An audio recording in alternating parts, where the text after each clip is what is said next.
I don't know how I feel about her knowing who she is and figuring it out so quickly. Like, a lot of people will point out, hey, she's a reporter. This is something a reporter would do.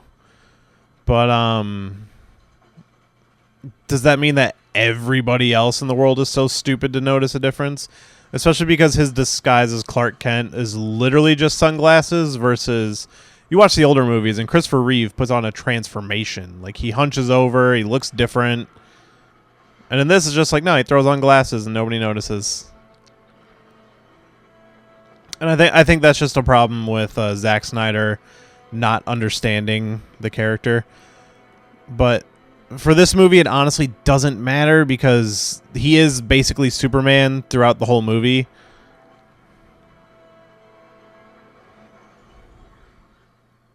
What Colonel Hardy and his team surmised was a Soviet-era submarine was actually something much more exotic. An isotope analysis of the surrounding ice board suggests that an object had been trapped in the glacier for over 18,000 years. As for my rescuer, he disappeared during the object's departure. A background check revealed that his work history and identity.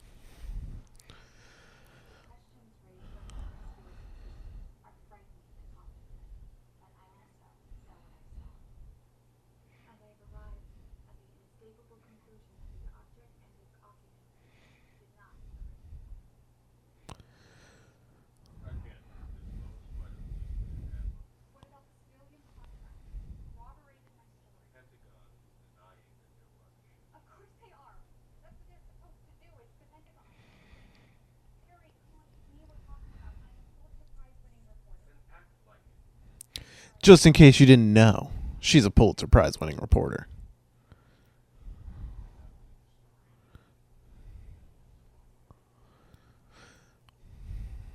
I do like how this kind of feels like a sci-fi movie. When Zod and his men show up, that stuff is well done.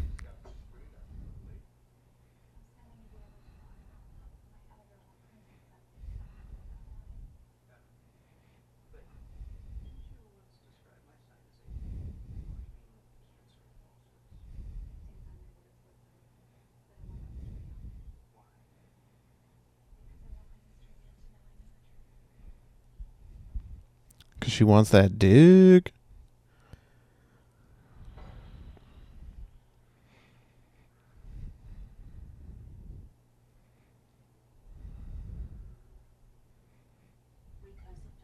I wonder if that was a real polar bear.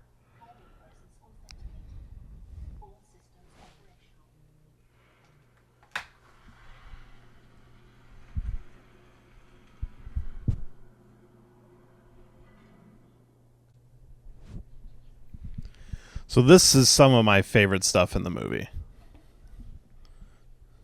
The idea of being able to talk to his dad.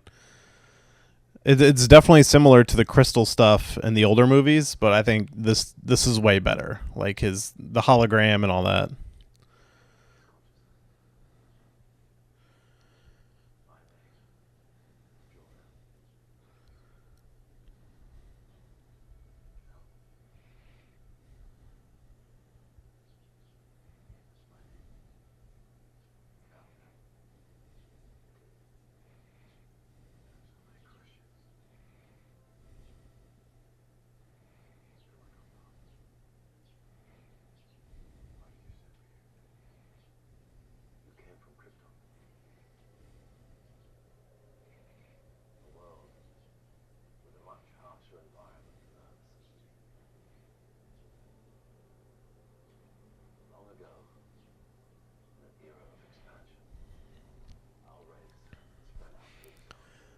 Yeah, I love the look of this technology and just the way they do it.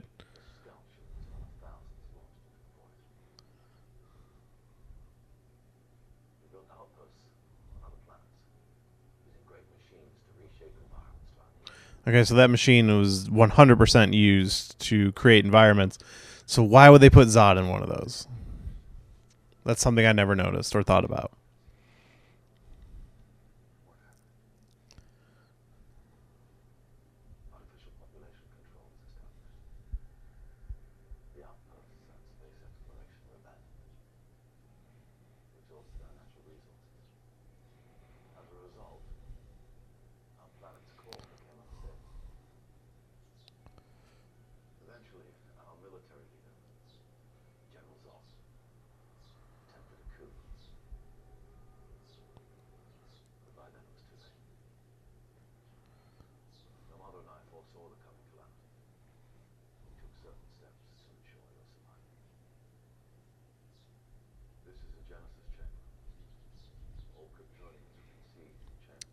And the Genesis Chamber comes back in the next movie.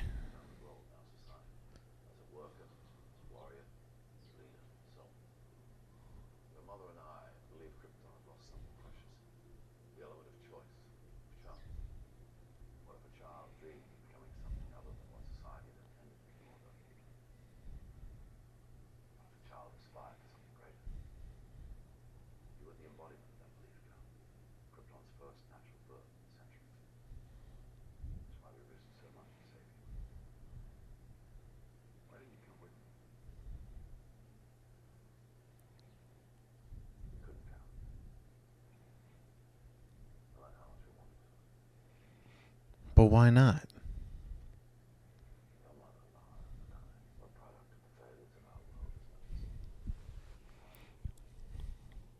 That makes no sense. You could have just said the ship would only carry you instead of you decided to let yourself die.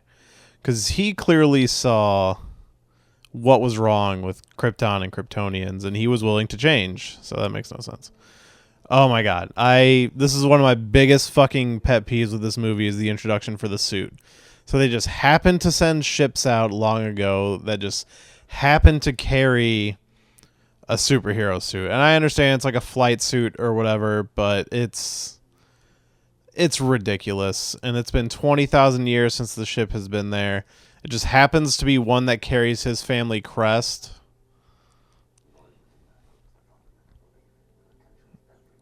It's just so hardcore convenient. It just feels like lazy screenwriting.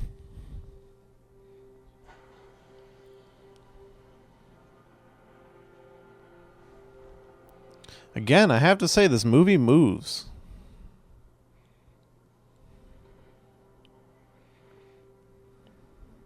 I always forget that the cape was entirely CG, and that was like a news piece when this movie was coming out.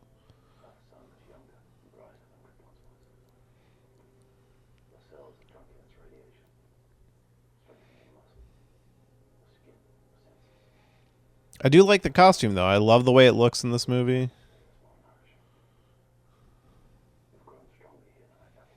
People complain about the red tights being gone, but I think it looks better.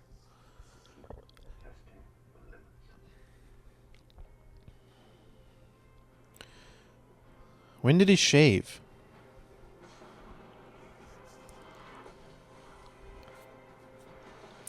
Remember, in the Superman comics, he didn't fly originally. He could only leap.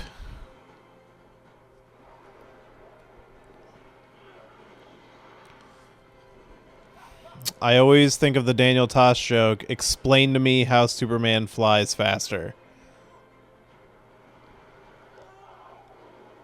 Like, I've never understood.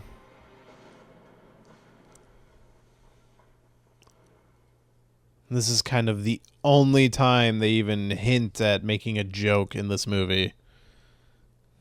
I guess that's not true. There are like two really bad jokes at the end. But everything is just played so serious.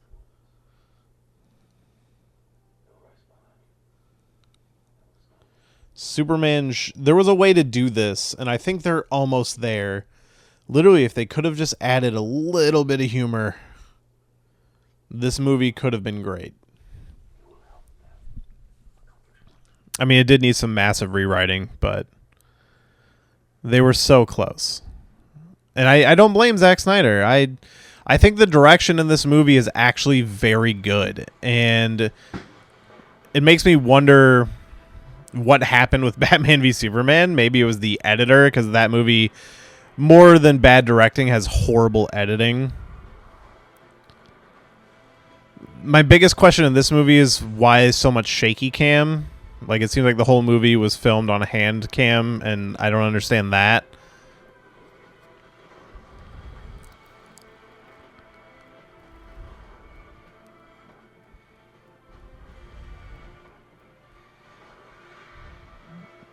And I wish the music was better. Superman should have more heroic sounding themes. Me and a couple friends of mine have had a running joke that they mixed up the scores for Man of Steel and Amazing Spider-Man 2. And I think if you take the score for Amazing Spider-Man 2, that soundtrack sounds more like a Superman score.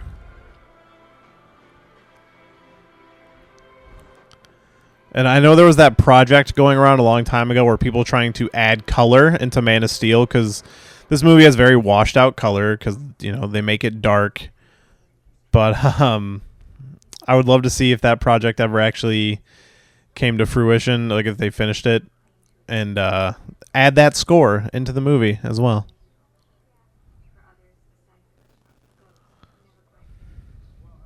I don't know. I guess I kind of like the idea of her figuring it out.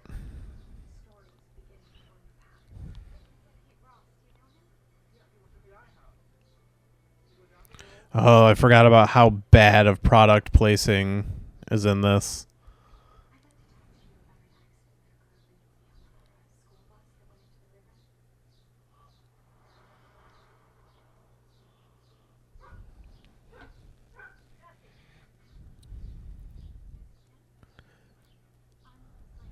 Yeah, just the way she tracks it down so easily. It's like, I don't know, but I guess it's okay. It's a different way to take it, but again, the idea that she can so easily figure it out and no one else can always kind of bugged me.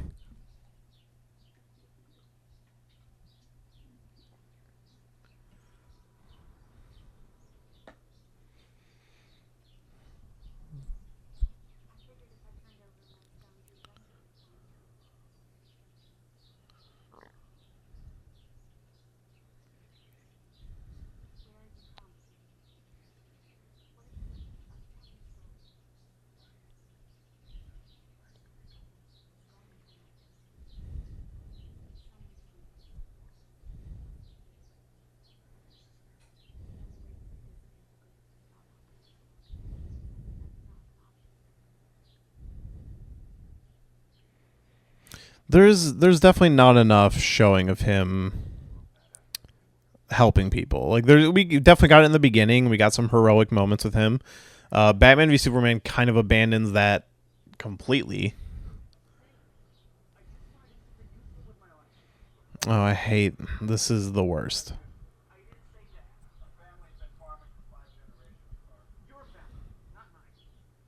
You're not my dad.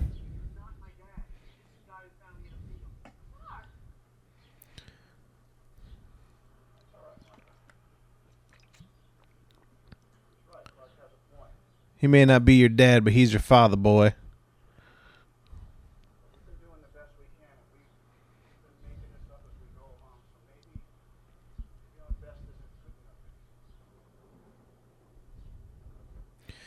See, Paul Kent in here is just an asshole. Like, I don't get the sense of him teaching him anything. Like, there's definitely some tough love going on there, but... And then there's this scene. Hey, somebody better help that damn dog.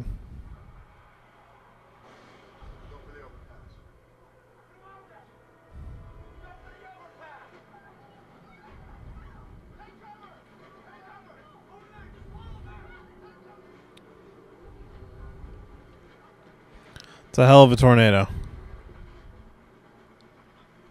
They, like, at that... How big that thing is at that distance, they probably would die.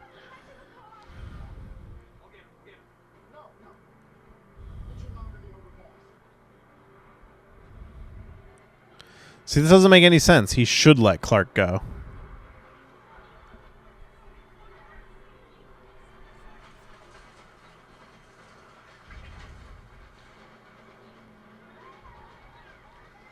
Oh, that haircut, though.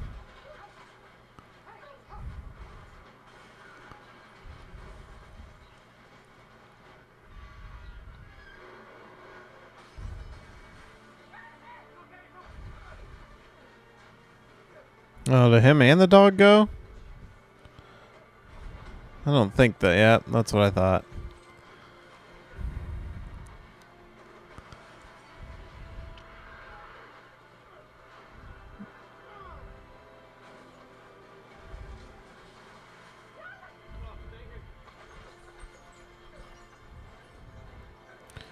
Oh, just let him help you.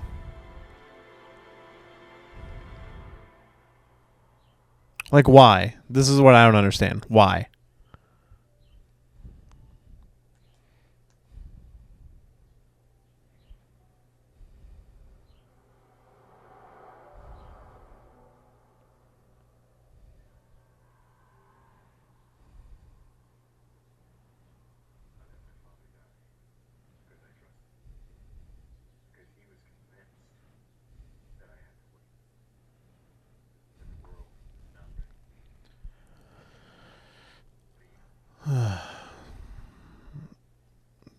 Just rewrite that whole section of the movie.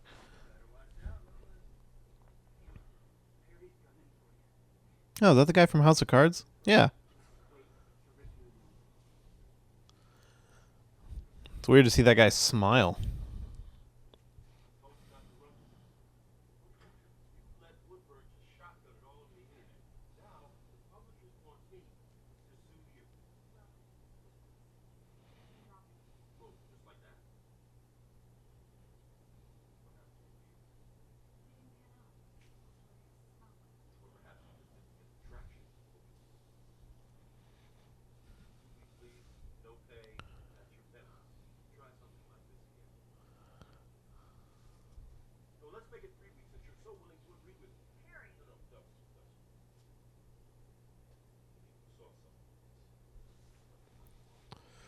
Again, Perry kind of made out to be an asshole in both movies.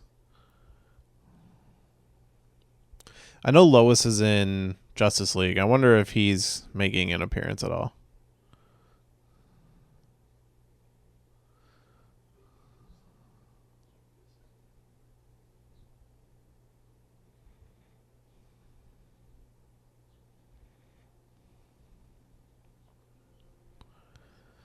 It's definitely a choice to film this the way they do, and part of me likes it because it is different for a superhero movie, and we're always like, oh, they should try something different. But it is, the handy cam is weird. There should be more static shots.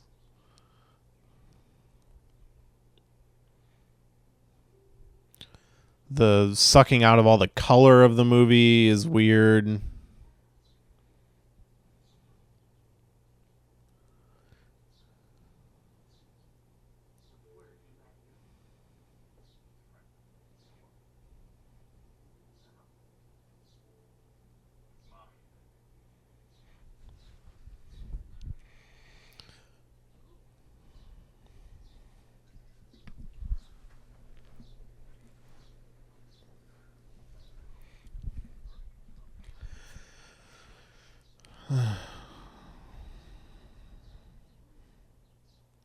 But we're your parents.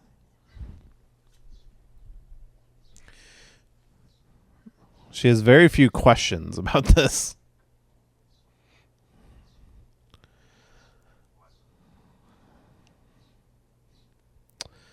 Oh, why don't we dip back into the IMDb trivia here, because there's one pertaining to a scene that's about to happen. Rumors say that Zod's broadcast to Earth is made in several languages, including Star Trek Universe's Klingon, but there is no proof for this. That would actually be kind of funny.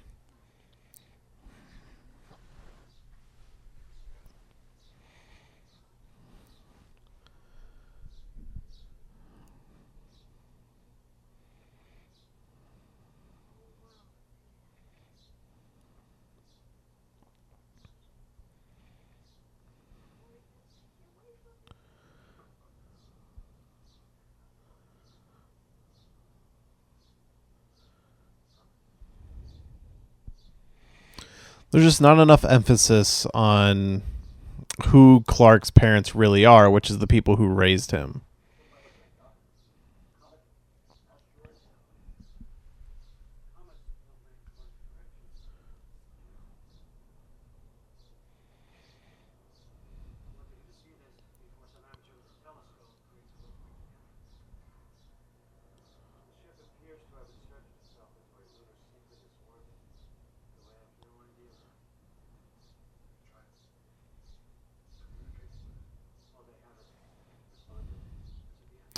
I do really like the idea of the Kryptonians being an alien invasion.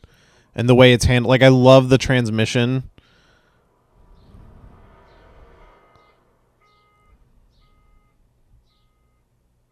anybody know where we keep the toner cartridges? What's going on? It's all over the news. You gotta see this.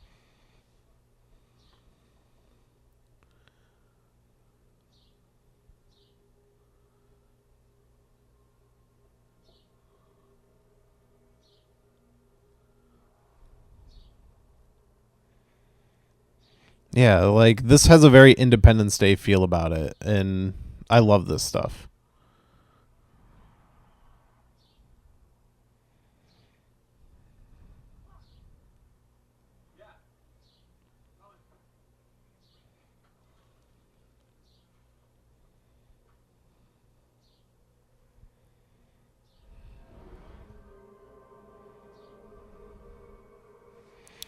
That's like the only time I can think of them using his telescopic vision.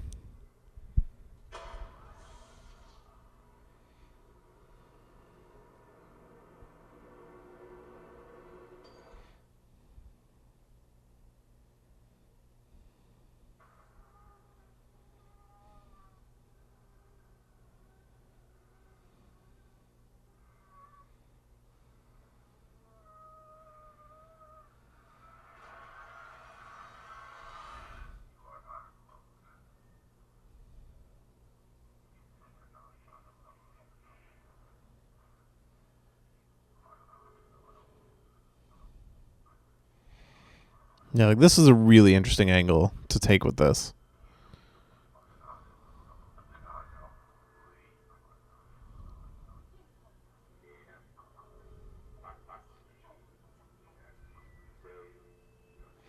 A good question is, how do they know all these languages?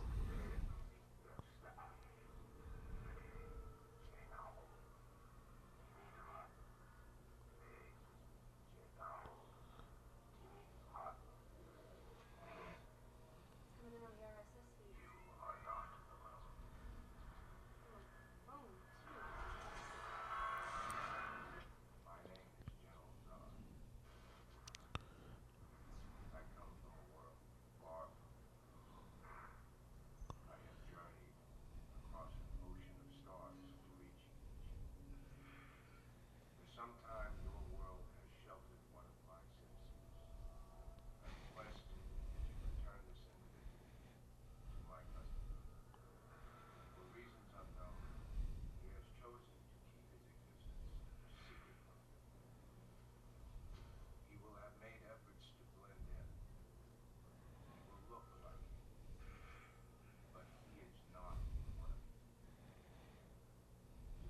too.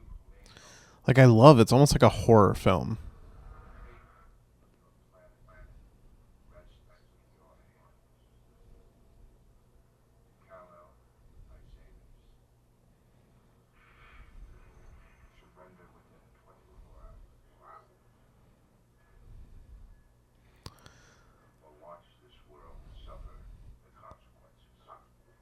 But why?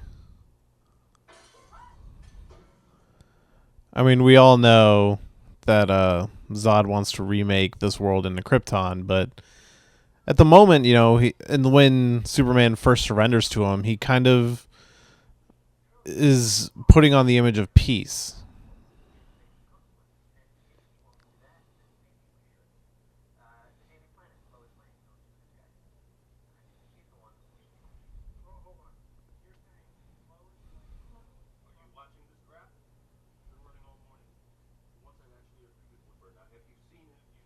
No.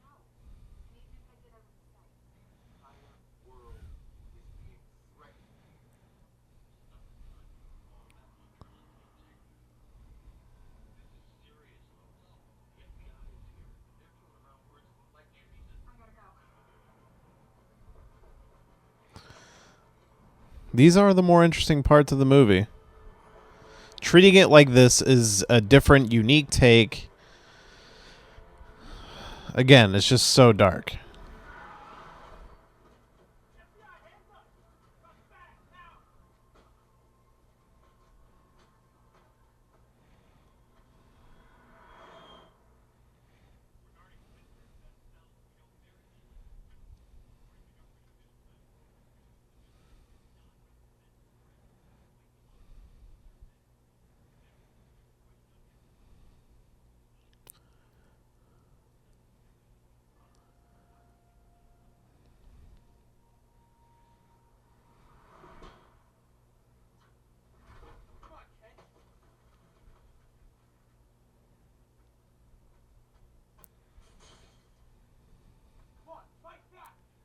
I'm sure there's some significance to him bringing Plato right here.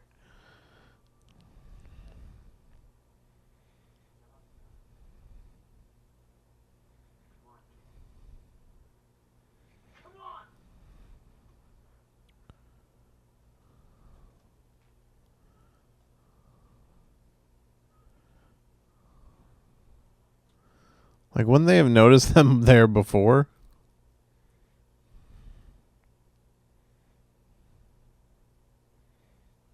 Oh, he's not the bully anymore.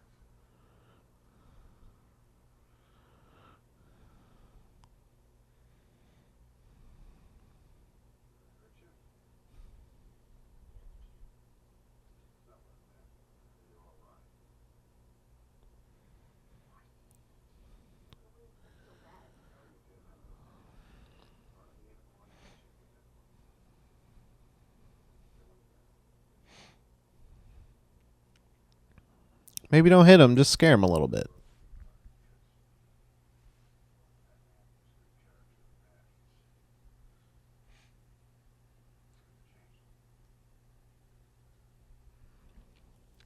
It almost seems like with that line there, he fears him. Like, hey, grow up to be a good guy or a bad guy, because there's nothing I can do to stop you, but please be a good guy.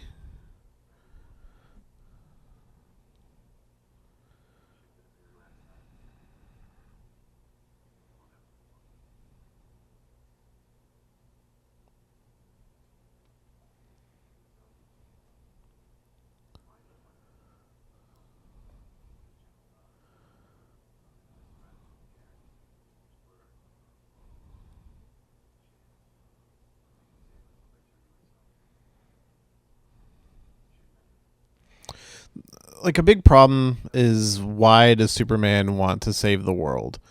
There's nothing that we've seen that's distilled in him that it's a good idea, aside from it's the place he grew up, but there's no emphasis on that. Like, there's no scenes of him seeing why humanity is worth saving and protecting.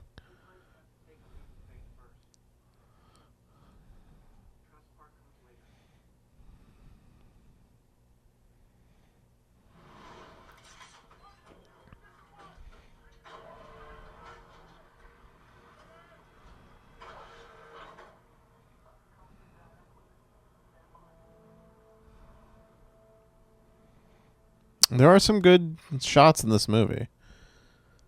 I really wonder if it was the same cinematographer for BVS.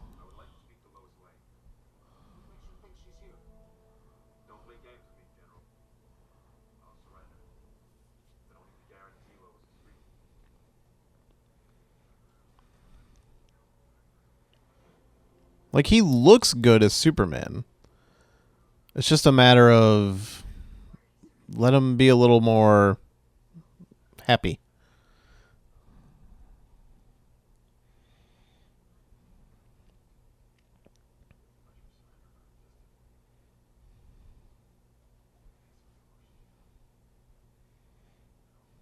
This is another scene I actually do kind of like.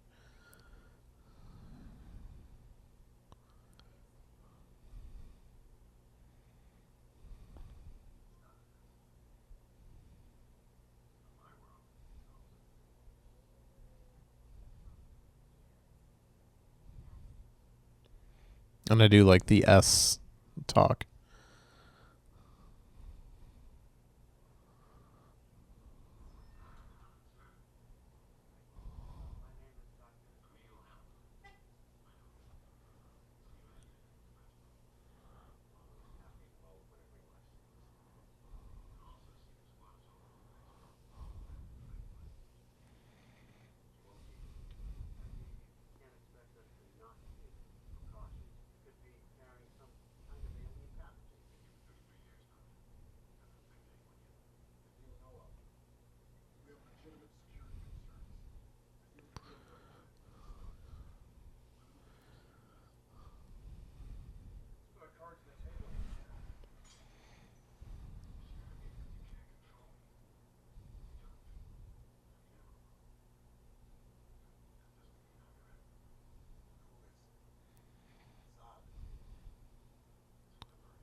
Yeah, because honestly, at this point, they don't know if Zod is a bad. Well, he did threaten the Earth, but I mean, Superman obviously wants to go meet his people.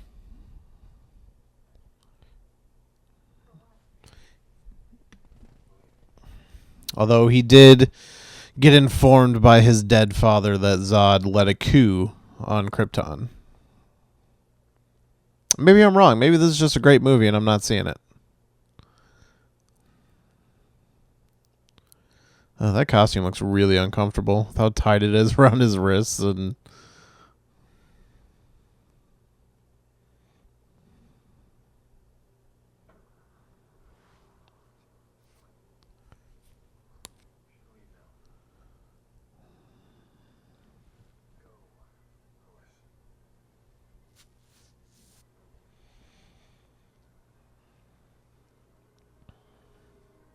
I am kind of liking this movie a little more. It's definitely not the way the movie should have been done, but I don't know. It's like a 3 out of 5 for me. That's okay so far. And like I know what comes with the destruction and the death of Zod and all that stuff, which I'll speak my piece on that when it happens, but there are things I like about this movie. There always have been. It's just I guess me not being a big Superman fan helps.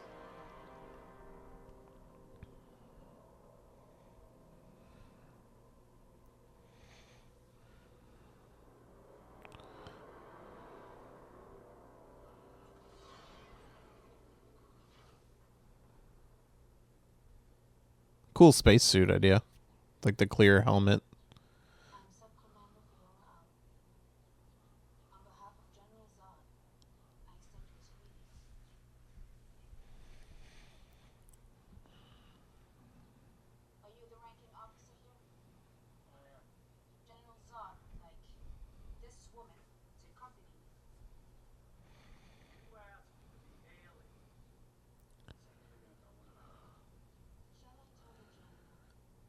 you're unwilling to comply?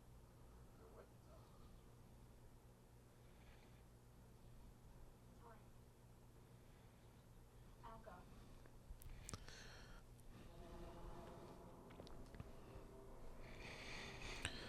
All right, let's take a gander at the IMDb trivia one more time. The World Engine ship bears tentacles and holds 3 dots in a triangular pattern. This is an homage to the Kryptonian AI Brainiac, who carries these characteristics. I do hope we see Brainiac in Man of Steel 2 if they actually get around to making it. I know everything kind of relies on Justice League at this point, but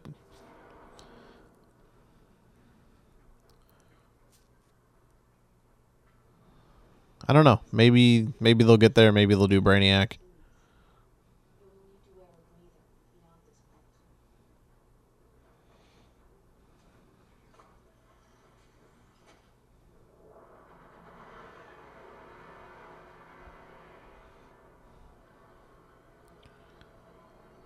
point. I do like the design of the World Bringer machine. Seriously, this could have been a fucking awesome sci-fi movie if it had nothing to do with Superman.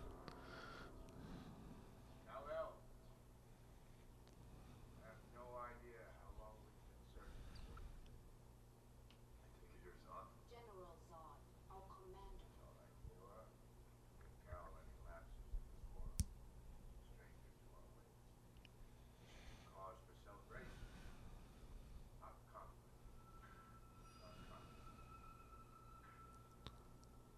I like the idea of the atmosphere being kryptonite. And I do like the way kryptonite is created in Batman v Superman.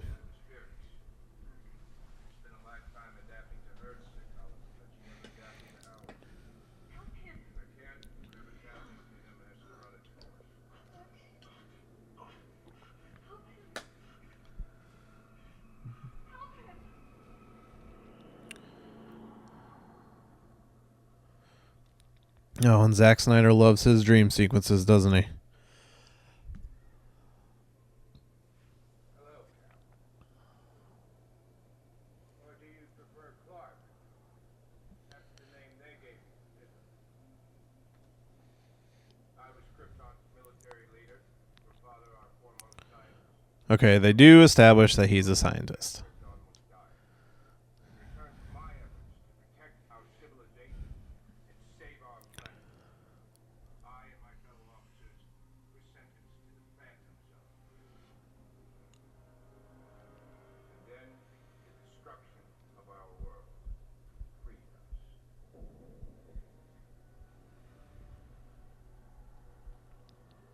We were adrift, destined to float amongst the ruins of our planet until we They could have found any planet to way to Earth. create a new Krypton. Directed the Phantom projector to a hyperdrive. Your father made a similar modification to the craft that brought you here. And so the instrument of our damnation became our salvation.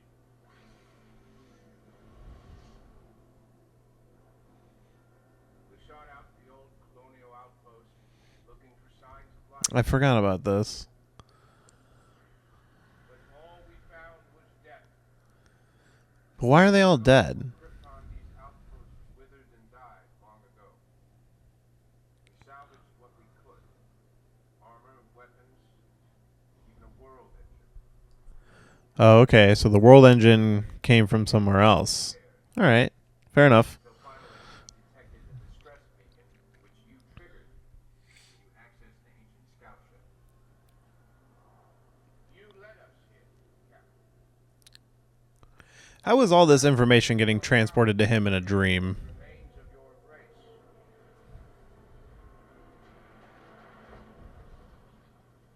On Krypton, the genetic template for every being yet to be born is encoded in the Registry of Citizens. Your father stole the registry's codex and stored it in the capsule that brought you here. For what purpose? So that Krypton can live again. On Earth.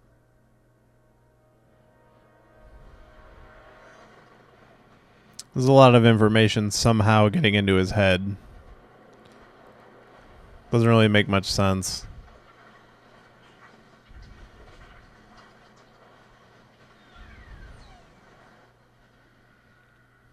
Where is the codex, Captain?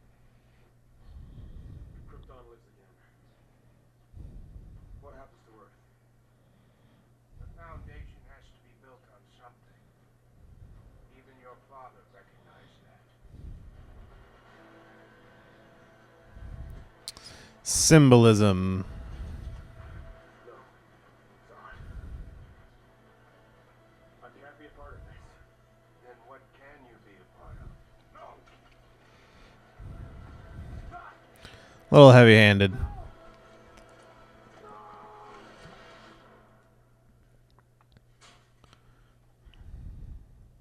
Your father acquitted himself with honor, Cal.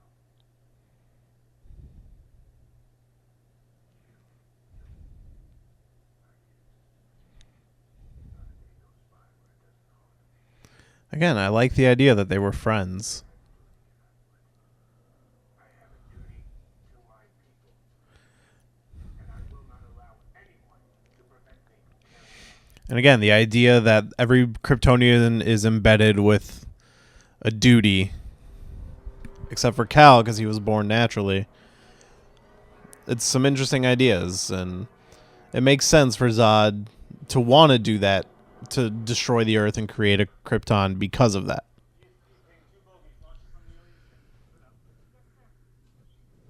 There it is. Reach out Skycon 4 and get me a closer look. Yes, sir. Command, word of the day is Trident. We have 2 alien craft on aggressive approach. Icon 4 coming online. Airspeed. 380 knots and entering Kansas airspace. They are not responding to our hails. We're wasting your efforts. Just try to keep your eyes on your exposure to the Earth sun as we neutralize the board our ship. Here. Why does this guy have such a weird accent?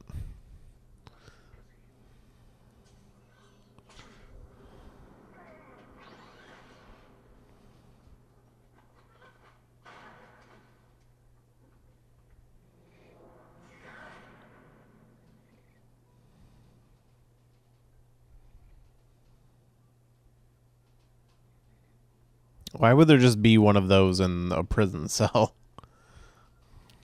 Or maybe it's a separate room they turned into a prison cell. Who knows? I'm asking too many questions.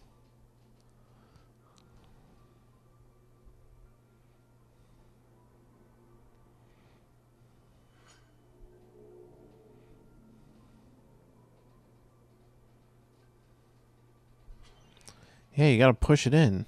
Didn't we already learn that?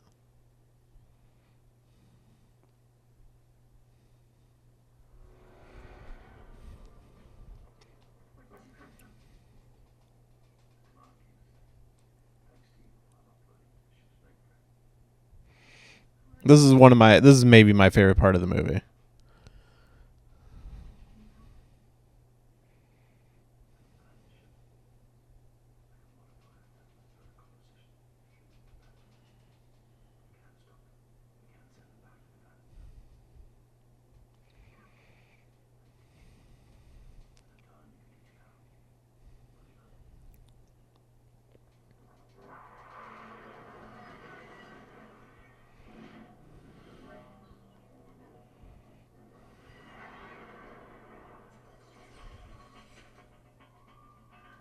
Ship's crew are alert. Need to move quickly. Retrieve the command key. So here, I guess he's still embedded in the system. Oh, shit. He doesn't really need to move his fingers and stuff. He has just a hologram. He could just do things.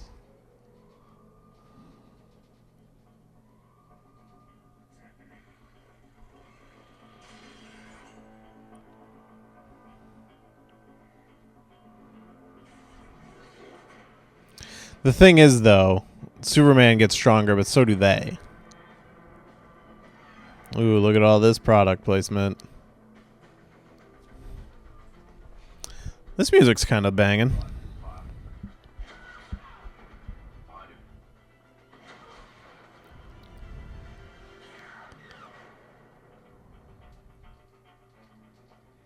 Yeah, I love him directing her around and telling her where to shoot and stuff.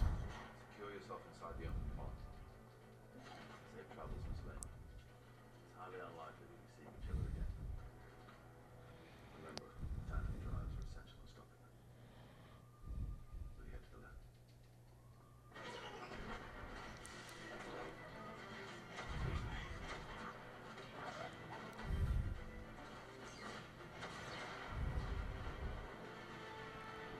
These are some fun action scenes.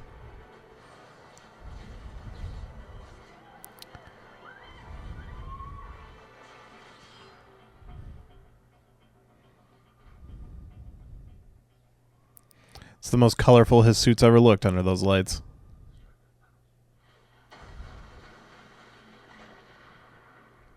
We wanted you to learn what it meant to be human first. To the one who time was right. You could be the bridge between two people. You can stay back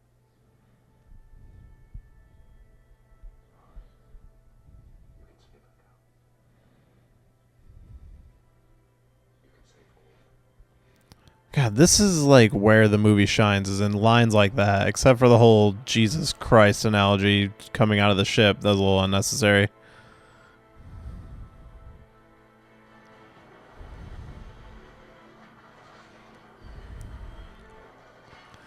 Honestly, this movie seems like a masterpiece compared to Batman v Superman.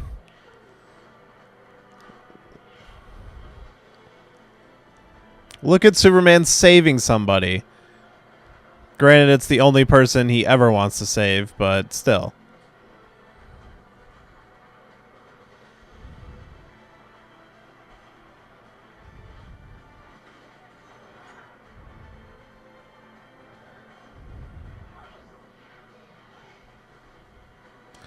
She'd probably still totally get toasted.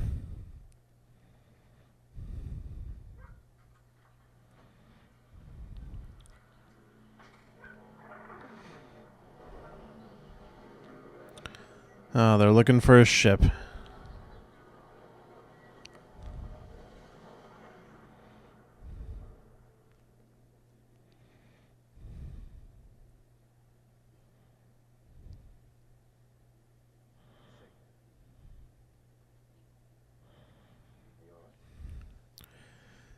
Nobody will be safe anywhere.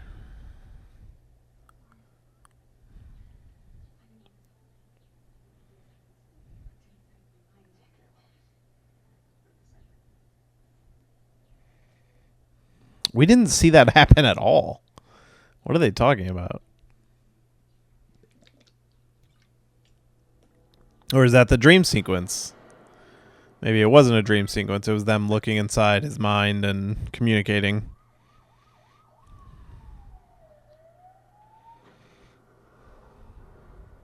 The crab to your right there. Where is it? Go to hell. She's a scrappy old lady.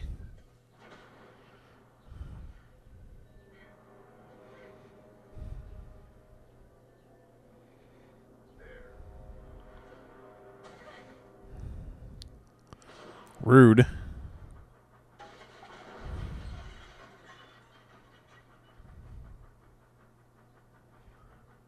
If I remember correctly, he is the Codex now.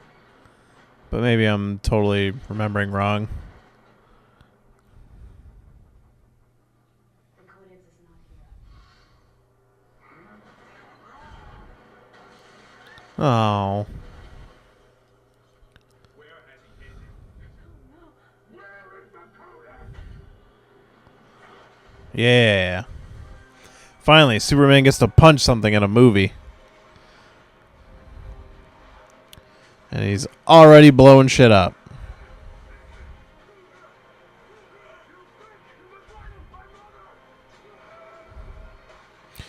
We all know how much superheroes love their mothers. 7-Eleven product placement.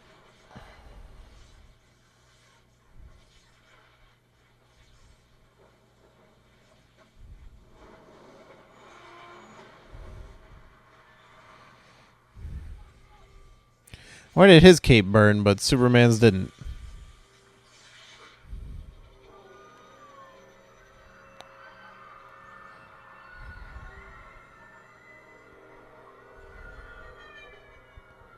So he's a little overwhelmed. What have you done? My parents taught me to hone my senses, Rock. Don't help him. Not just what I wanted to see. Without your helmet, you're getting everything. And it hurts. Doesn't it?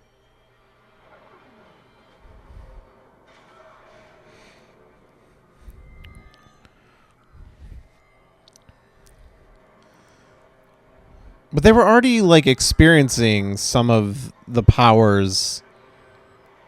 Like she was able to jump high and shit, and she wasn't getting this input. Like if the helmet kept out all their senses, wouldn't it keep out the sunlight as well?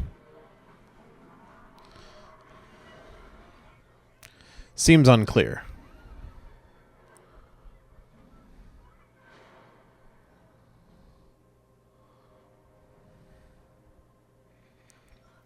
All right, now Clark's about to completely destroy his hometown. Get inside. It's not safe. At least he seems to care about saving people. All planes, this is Guardian. I'm Airborne Mission Commander. I have previously encountered and observed the beings we're about to engage in close proximity. They are extremely dangerous, and we have been authorized to use deadly force. Roger, Guardian there. Inbound to target.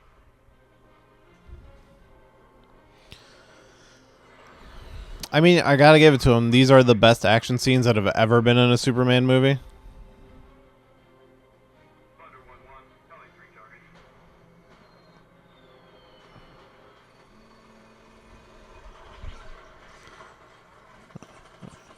And the military is also not doing much to help. Good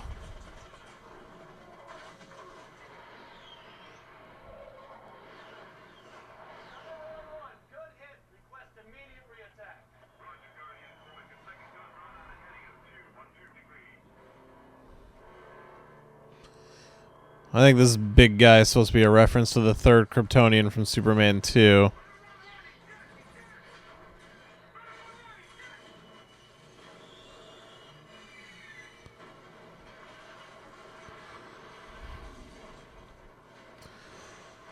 Boy, there's a lot of destruction in this movie.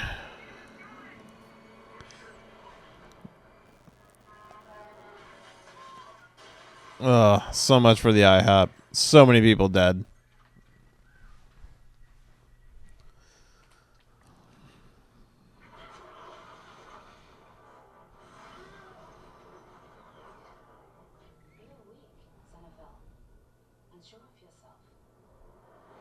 I like her. I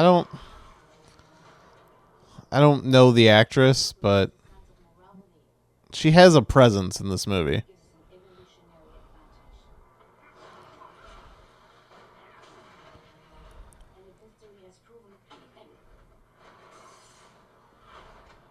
Jesus. The amount of destruction is ridiculous, but these are cool scenes.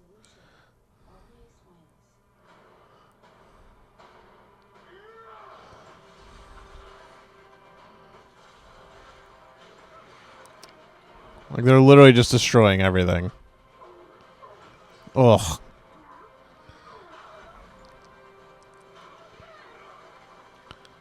And they are fucking him up.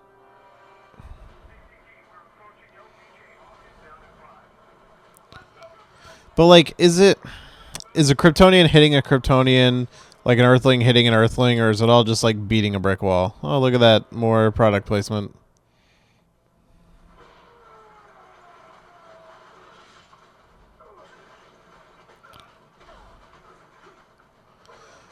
Yeah, I mean, he's not trained to fight. They're soldiers. So it should literally rely on the fact that he's lived with these powers and knows how to use them.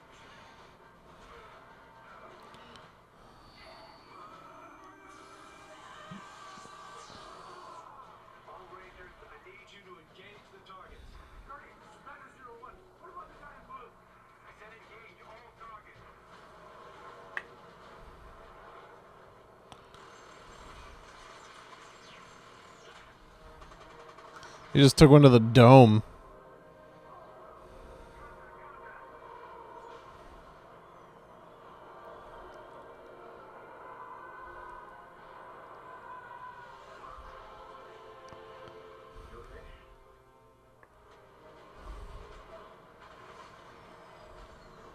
I like watching them punch each other.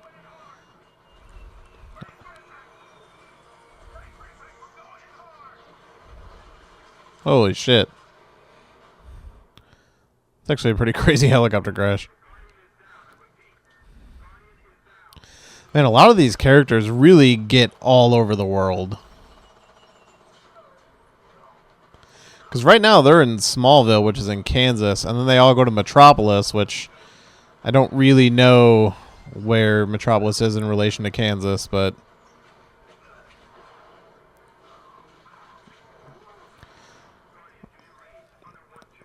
like, there's just so much time spent with Superman fighting a nameless Kryptonian.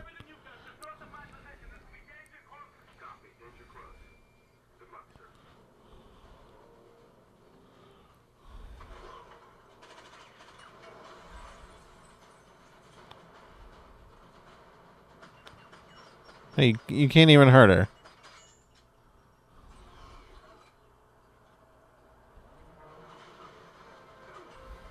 Why are they even wasting their time at this point? They're literally fighting as they're getting shot. Oh, so much for that train.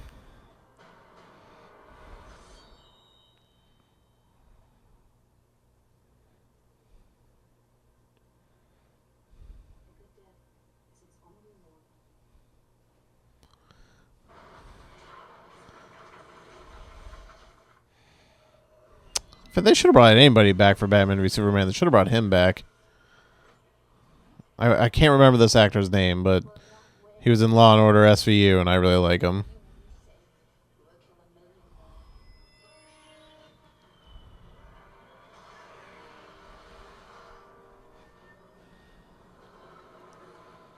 What the fucking through a train?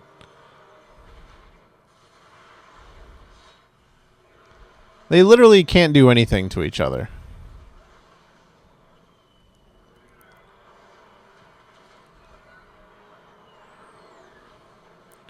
Man, this whole town is just fucked. At least here it makes a little more sense because the bad guys are the ones fucking everything up.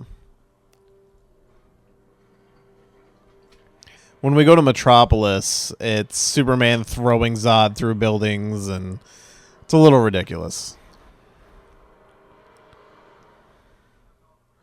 This is at least entertaining. Like, BVS, by the time you even get to the action, because it's like an hour and a half into the movie, it's just boring. Like, you just don't care at that point. And I understand that he's unbreakable or whatever, but what about his outfit? Like, shouldn't that be taking some damage? Literally got hit by a train. No cuts on the outfit from the scrap metal.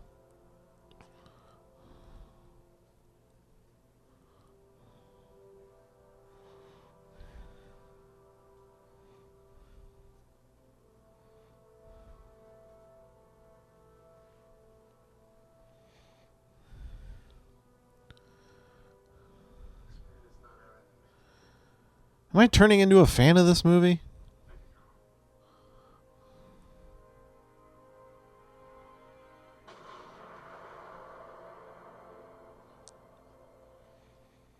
It's definitely got its issues.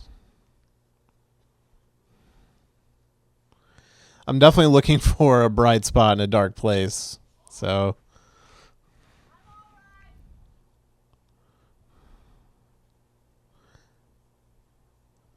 freaking thing thrown into her house and everything's pretty casual.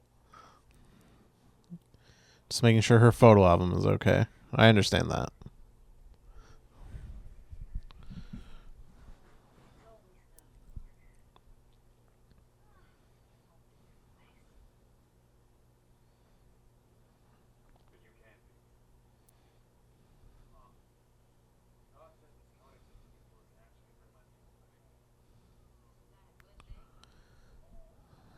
Not if these are what his people are like.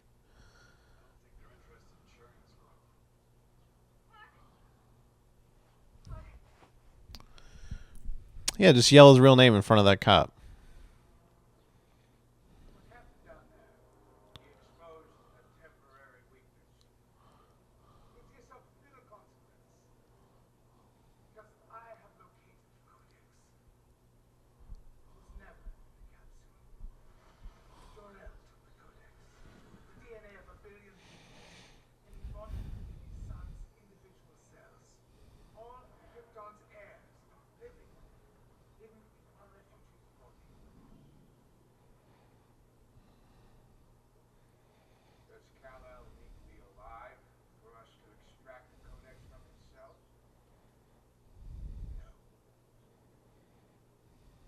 I don't understand how that would work scientifically, but I'm not a scientist. Release the world engine.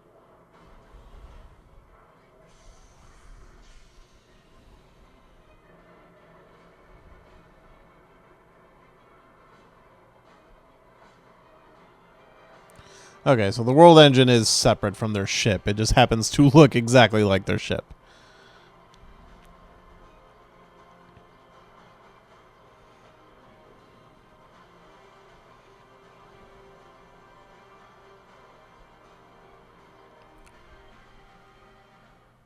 What just happened? The ship is split in two. Track 1 is heading east, track 2 is flying towards the southern hemisphere. Hop onto that bogey moving. Approaching Mach 24 and accelerating. Looks like it's going to impact somewhere in the South Indian Ocean. Which I believe is where we find the kryptonite in Batman v Superman, is in the Indian Ocean.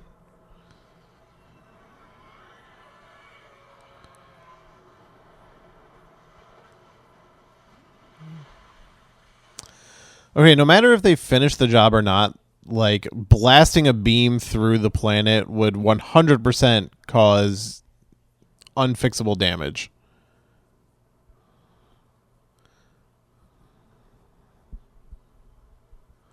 Okay, so both ships are used for the world building business.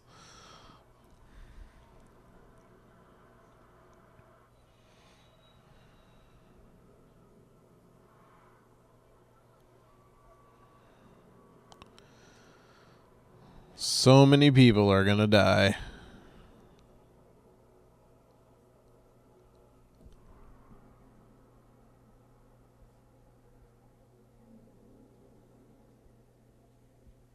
Bring the phantom drive online.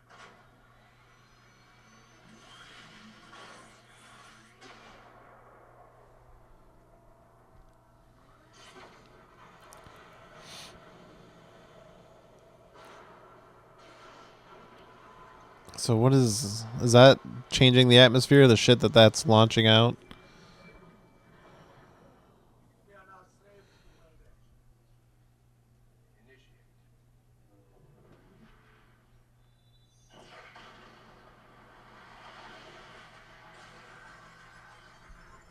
So much destruction. Look, there was straight up individual people lifted up in there.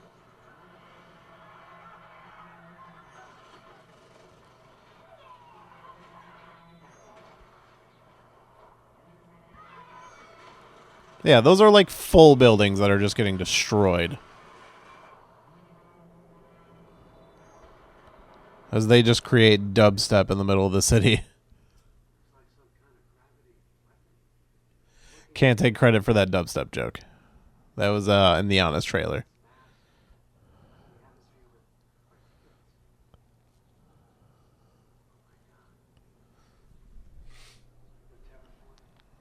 What's that? Planetary engineering modifying the Earth's atmosphere Turning Earth into Krypton. But what happened? Has anyone said to? Oh yeah, I guess Zod said Krypton when he was delivering his message.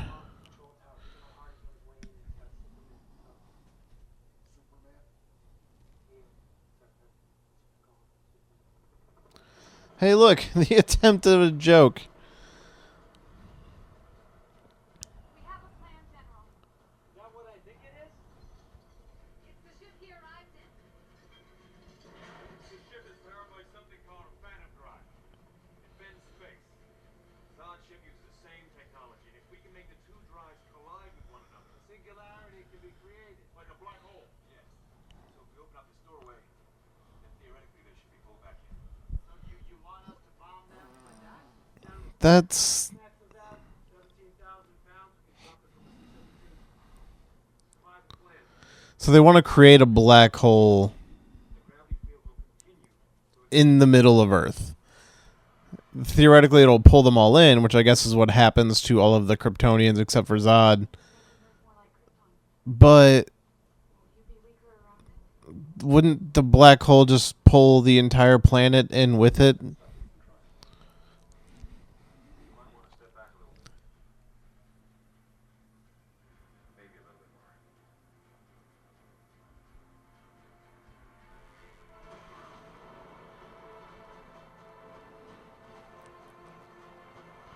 Kind of like this scientist guy. Like, Batman v Superman just kind of lost all the good parts of this movie.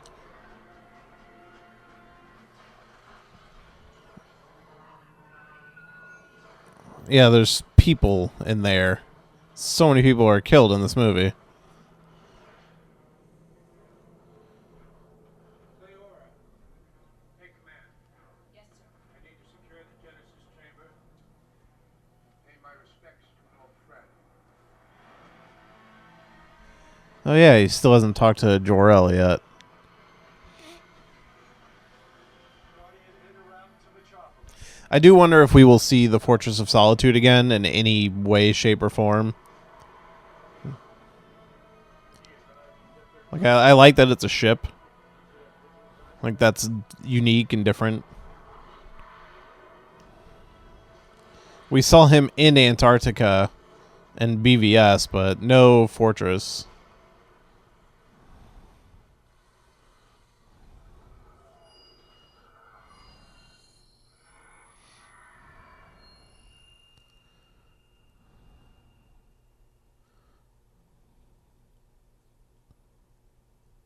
Is Christopher Maloney the guy that I'm thinking of? Yeah, Christopher Maloney plays that soldier guy. Like him quite a bit. Oh wait, is this the ship? Command to be accepted. Oh yeah, because there was a Genesis chamber in that ship. Haven't given up lecturing me, have you? Even in death. You don't have the power to stop me. The command key I have entered is revoking your authority. This ship is now under my control.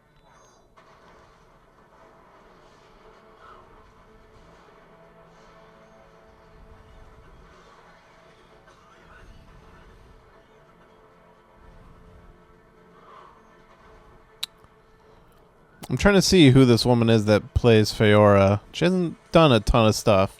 She did Pandorum, which is a really cool movie.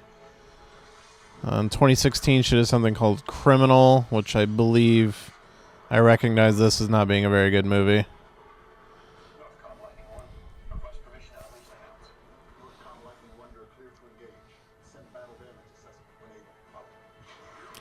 I get a mad Independence Day vibe from a lot of scenes in this movie. But again, I like that it's kind of a alien invasion sci-fi thing. It feels different that way. Alright, the military just killed so many people.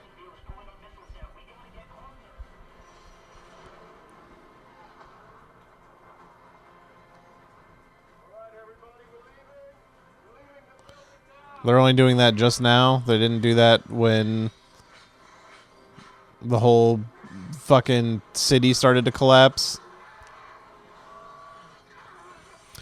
Honestly, a lot of this part of the movie I'm a little foggy on.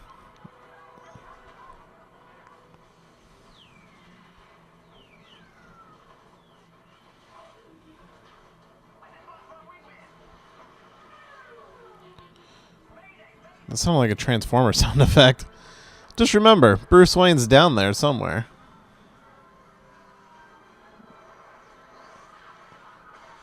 Ooh. Come on.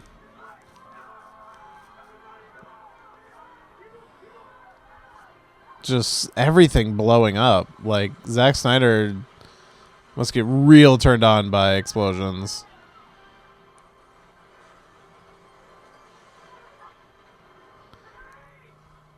Like, we've seen 9/11, so we kind of know what this is like in real life, so it's a little terrifying. Our people can coexist. So we suffered through years of pain trying to adapt like your son has? Yes. And I'm arguing its merits with a ghost. We're both ghosts, son. Can't you see that? The krypton you're clinging onto is gone. Chip, have you managed to quarantine this invasive intelligence? Say it. I have. Then prepare to terminate it. I'm tired of this debate. Silencing me won't change anything. No, but I like Jor-El in the movie. It's twice the man. We'll finish what we start. I can promise you that.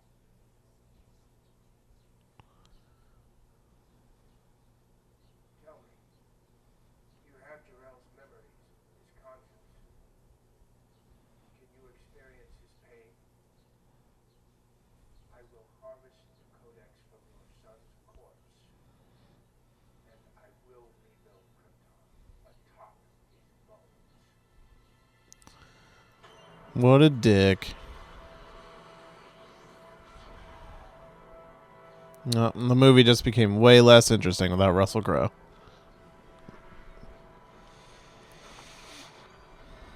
There's kind of a lot going on in this ending. It's hard to follow it all. This feels like... So I recently read the first volume of the new 52 Superman. And this feels very reminiscent of some of the action scenes in that story. So this feels like Superman.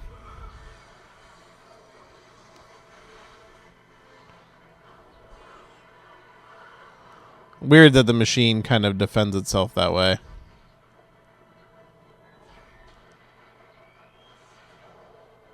Oh, this is going to give me a seizure.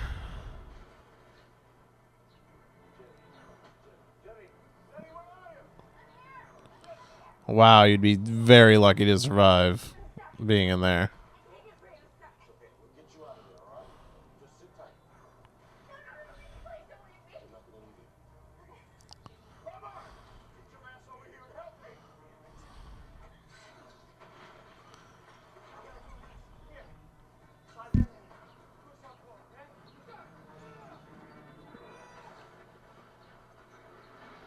It just keeps like spreading. Northcom, this is Guardian. Are we cleared to make the drop? Negative, Guardian.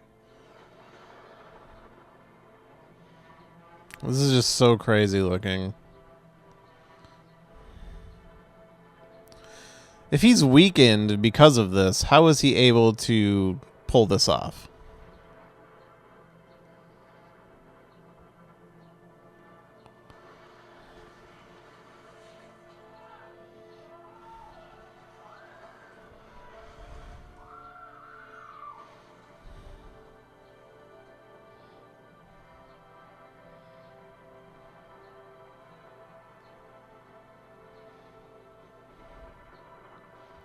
Still pretty strong to be able to withstand this.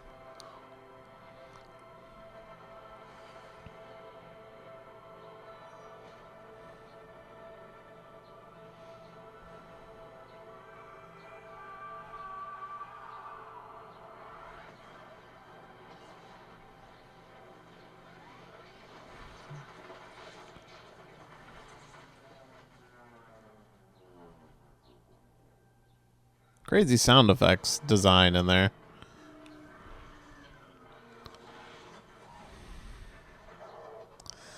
So yeah, I like the idea that the terraforming is what created kryptonite, and that there would be a finite amount of it. Godspeed, Guardian. Arm the package. You are cleared hot. We're lining up for the final round. So team with Hamilton now. Who is Hamilton?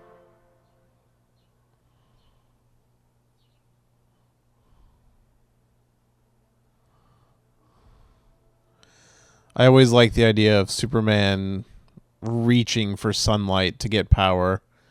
We covered the Kevin Smith Superman Live script, and there's a good moment of that too.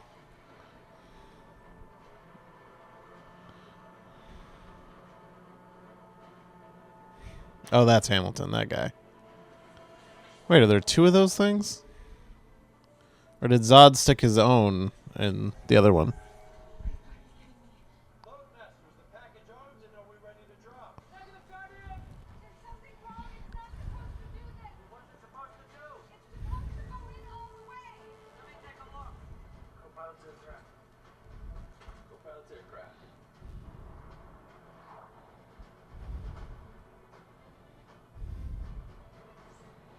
We are letting up to the drop. What's the hold up? Not a flight center.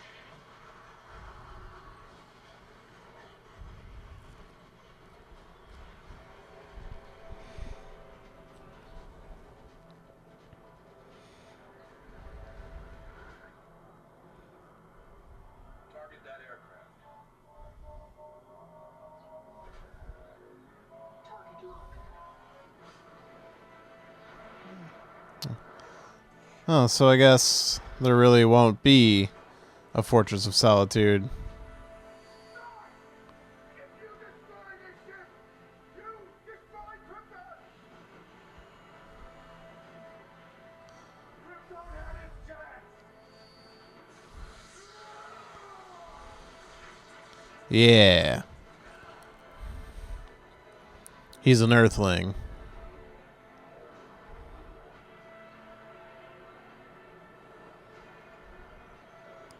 More destruction. Oh my god, like fucking 6 buildings just went down that didn't need to.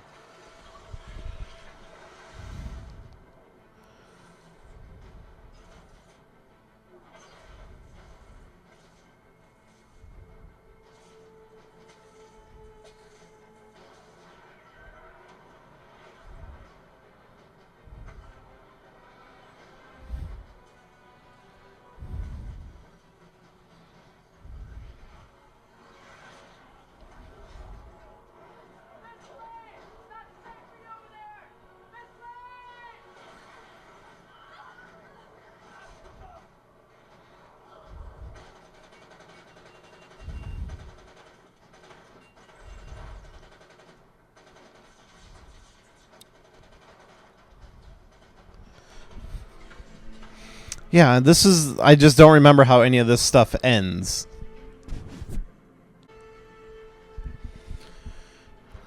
This is one of the action scenes I actually remember from the first time I saw this movie, but couldn't remember how it ended.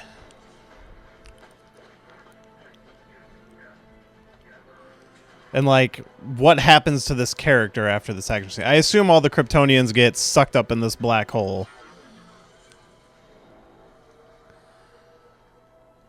A good death is its own reward.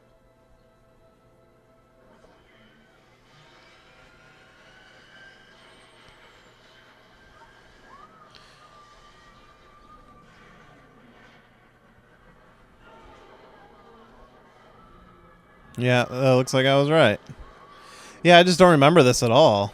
And I guess that's why that character doesn't come back. He dies. And somehow Lois doesn't get sucked in.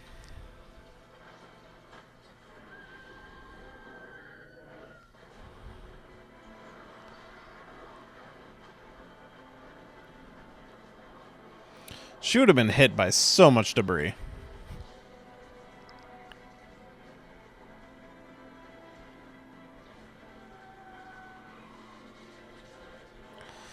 And how does this not suck in the rest of the planet? It just stops when the ship is gone. I guess you could argue because the two things creating the black hole finally met. So, I don't know. So, yeah, it looks like Zod is the only one left.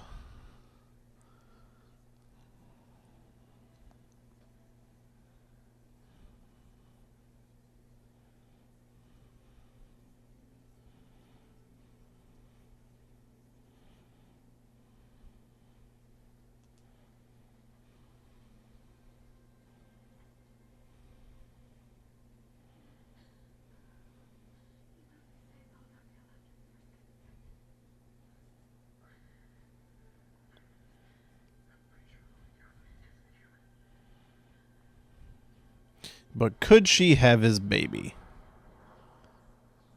God, look at just literally a crater where a city used to have been. Granted, it's a big enough city that there's more to it than just this area, but come on, look at all that.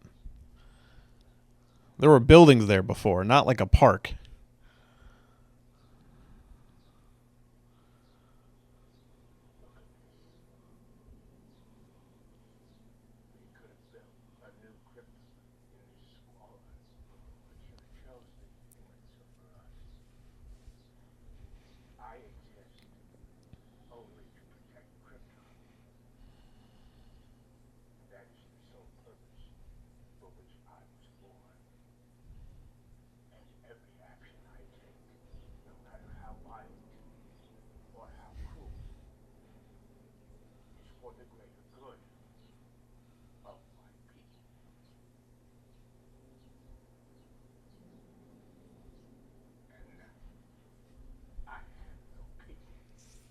Well, there's two of them.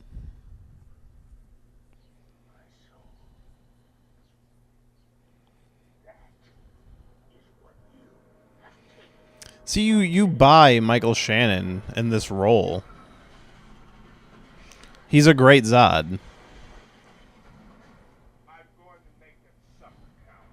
These humans you adopted, I will take them all from you one by one. And I remember liking parts of this action scene, but it's so Dragon Ball Z.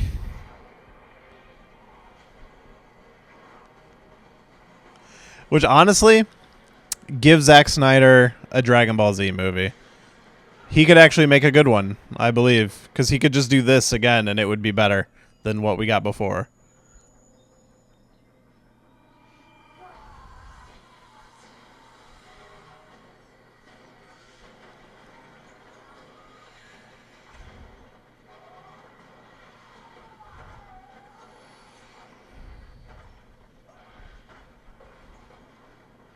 See, even at this point, you can't assume that all these buildings are empty.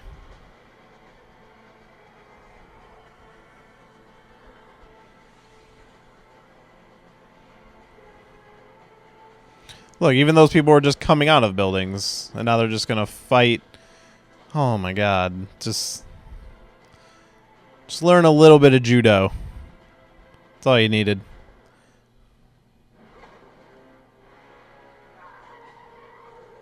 And LexCorp.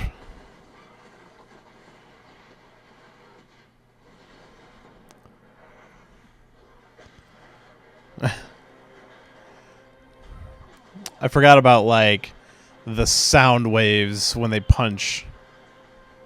It's an interesting effect.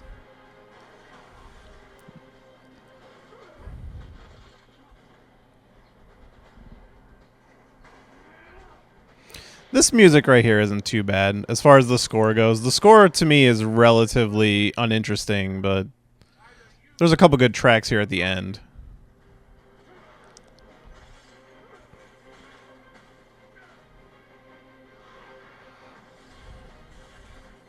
And I like, it's weird that Zod is able to find out how to use all these powers in such a short amount of time.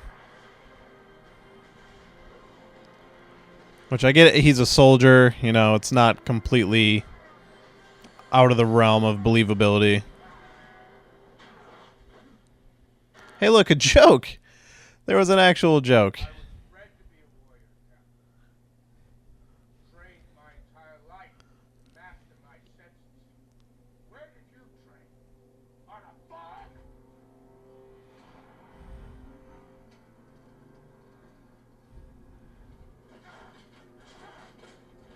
Yeah, get rid of that armor.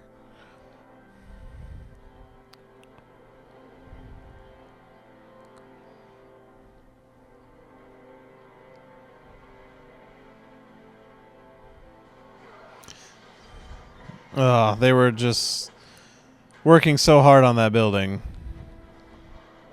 Seriously, is this not the most Dragon Ball Z fucking fight you've ever seen?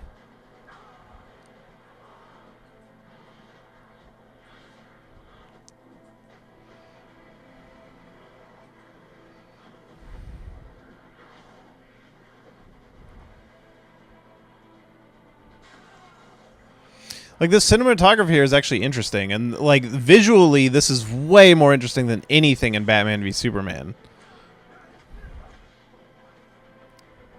But they're doing serious damage.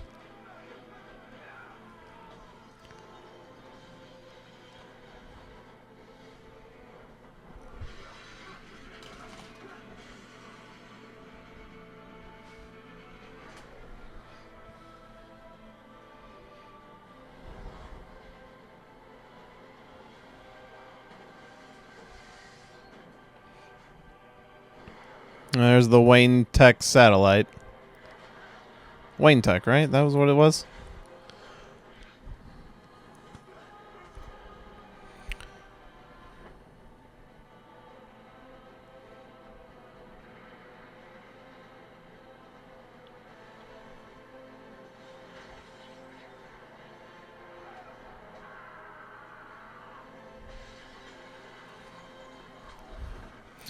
Man, just blatant disregard for any of the people wherever they are.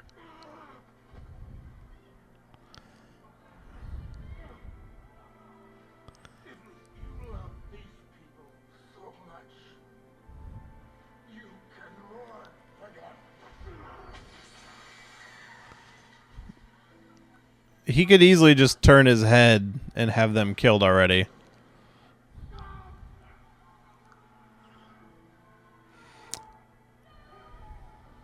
So, this is a big point of contention for Superman fans. I don't have as much of a problem with it as a lot of other people do.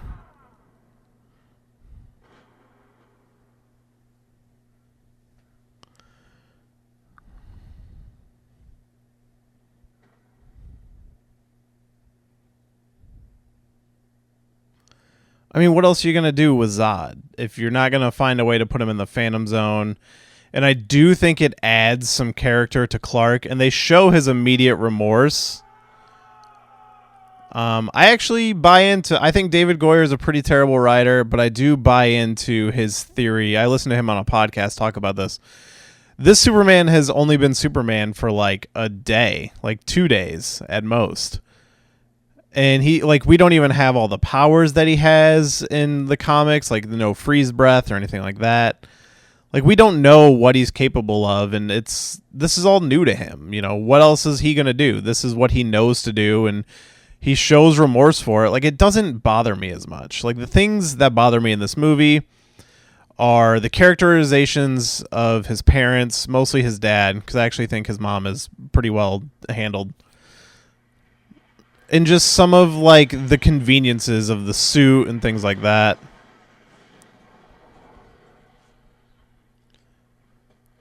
So here we do actually get the closest to humor in this movie. Are you effing stupid? One of your surveillance drones. That's a $12 million piece of hardware. It was. I know you're trying to find out where I hang my pieces. You won't. And I'll ask the obvious question. How do we know you won't one day act against America's interests? Grew up in Kansas, Jim. About as American as it gets. Look, I'm here to help. But it has to be on my own terms. And you have to dismiss Washington. Even if I were willing to try. Yeah, like I like the Kansas line, and her "he's hot" kind of line. You know, it's bad attempts at humor, but it's something. You know.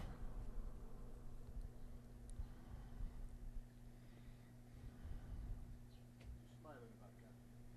Nothing, sir. I just think he's kind of hot. Get in the car, Captain. Yeah, I don't know. You know, could be worse.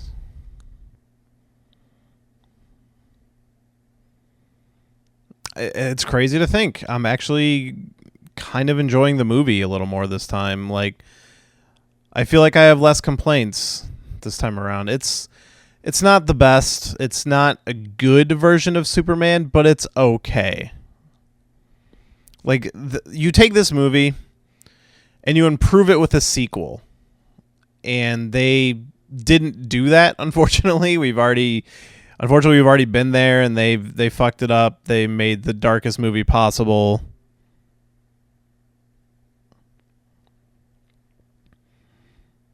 Like, they needed more of this, like him as a kid with the cape, but again, Kevin Costner just always looking at him like he's afraid.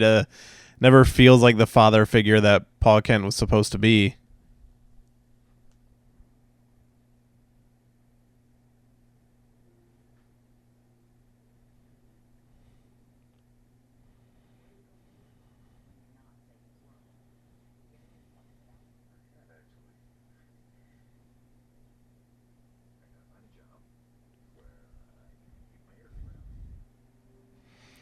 And yeah, him becoming a reporter with zero experience is, you know, not very good. Doesn't make sense.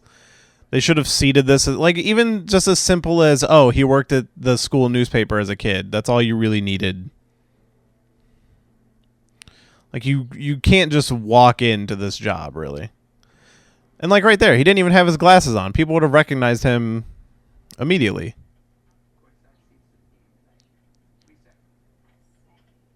You should go back to trolling the intern pool. You'll probably have a remark.